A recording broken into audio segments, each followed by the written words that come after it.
बुद्ध एक बार एक गांव के पास से निकलते थे। उस गांव के लोग उनके शत्रु थे। हमेशा ही जो भले लोग हैं उनके हम शत्रु रहे। उस गांव के लोग भी हमारे जैसे लोग होंगे। तो वो बुद्ध के शत्रु थे। बुद्ध उस गांव से निकले तो उन गांव के लोगों ने रास्ते पर उन्हें घेर लिया और उन्हें बहुत गालियां दी और बहुत अपमान किया, बहुत अशब्द बोले। बुद्ध ने सुना और बुद्ध ने फिर उनसे कहा, मेरे मित्रों, तुम्हारी बात पूरी हो गई हो तो मैं जाऊं, मुझे दूसरे गांव जल्दी पहुंचना है। वे लोग थोड़े हैरान हुए होंगे और उन्होंने कहा, हमने क्या की कोई बातें कही हैं? हमने तो गालियां दी हैं सीधी और स्पष्ट। बुद्ध ने कहा, तुमने थोड़ी देर कर दी। अगर तुम 10 वर्ष पहले आए होते तो मजा आ गया होता, हम भी तुम्हें गाली देते, हम भी क्रोधित होते, थोड़ा रस आता, बातचीत होती। तुम थोड़ी देर करके आए हो। अब मैं उस जगह हूं कि तुम्हारी गाली लेने में असमर्थ हूं। तुमने गाली दी वो तो ठीक, लेकिन तुम्हारे देने से ही क्या होता है?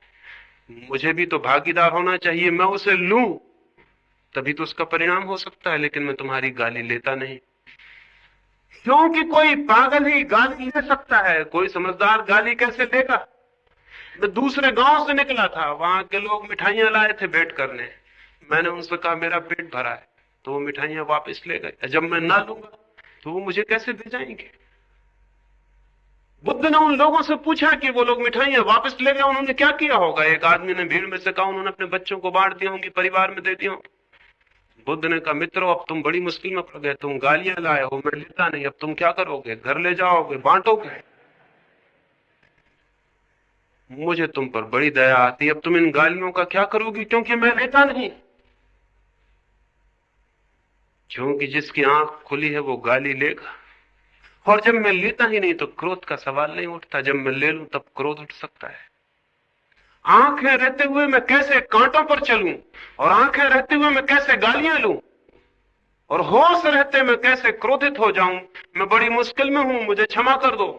तुम गलत आदमी के पास आ गए। मैं जाऊं, मुझे दूसरे गांव जाना है, जल्दी पहुंचना है। उस गांव के लोग कैसे निराश नहीं हो गए होंगे, कैसे उदास नहीं हो गए। ये बुद्ध ने क्या कहा? ये बुद्ध ने क्रोध को दबाया नहीं है। ये बुद्ध भीतर जाग गया, इसलिए क्रोध अब नहीं है। भीतर आत्मा जाने और जागे तो नीति तो वैसे ही चली आती है जैसे आदमी के पीछे छाया आती। आदमी के पीछे छाया आती है, वैसे ही नैतिकता धर्म के पीछे आती है अपने आप, अनिवार्य।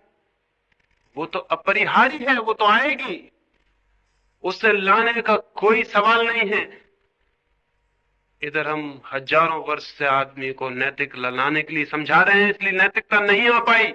आया है पाखंड, आया है पागलपन। नैतिकता धर्म तक नहीं ले जाती, लेकिन धर्म जरूर नैतिकता को ले आता है। धर्म की सुगंध है नीति, अनिवार्य सुगंध है। भीतर धर्म का फूल खिलता है, जीवन और आचरण में सुगंध फैल जाती है। तब क्रोध को मिटाना नहीं पड़ता, क्रोध पाया ही नहीं जाता है। और क्रोध से जो एनर्जी और जो ताकत और जो शक्ति प्रकट होती थी, वही शक्ति प्रेम से प्रकट होने लगती है। और जो सेक्स था, वही शक्ति ब्रह्मचरी बन जाती है। सेक्स को दबाने से नहीं, बल्कि स्वयं को जानने से जीवन रूपांतरित होता है, ट्रांसफॉर्मेशन हो जाता है। एक आदमी अपने घर के बाहर खाद के ढेर लगा ले तो उस घर में रहना मुश्किल हो जाएगा, उस घर में दुर्गंध भर जाएगी, उस घर के पास से निकलना मुश्किल हो जाए, उस घर के वासी बहुत कठिनाई में पड़ जाएंगे, वो घर नरक हो जाए।